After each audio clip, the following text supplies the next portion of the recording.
Soomaaliya ayaa la sheegay in ay diiday in la baaro tacdiyada xuquuqda aadanaha ee lagu soo eedeeyay in dawladda Itoobiya ay ka geysatay dhulkeeda. Warkan waxaa faafaynaya Ayuub Aadan Xasan. golaha xuquuqda aadanaha ee qaramada midoobay ayaa cod u qaaday ku ansixiyay abuuritaanka guddi khubaro ah oo caalami ah oo baaritaan ku sameeya tacdiyada xuquuqda aadanaha ee dalka Itoobiya. codeynta ayaa ka dhacday kadib shir shalay looga hadlayay xaaladda xuquuqda aadanaha Itoobiya, taasi oo saraakiisha qaramada midoobay ay kaga digeen in dagaalka Itoobiya uu noqon karo mid baaha oo saameeya gobolka.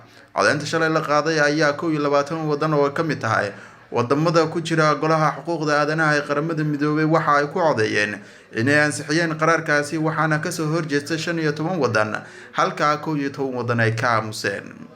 wadamada ansixiyay waxaa ka mid ah kuwa Yurub oo ay ku jiraan Britain iyo Jarmalka, halka kuwa kasoo horjeestana ay ku jiraan Soomaaliya iyo Eritrea. dhammaan wadamada Afrika ee ku jira golahan ayaa iskugu jira kuwa diiday iyo kuwa ka aamusay. wadamada ka aamusay waxaa ka mid ah Senegal, Libya, Malawi iyo Sudan.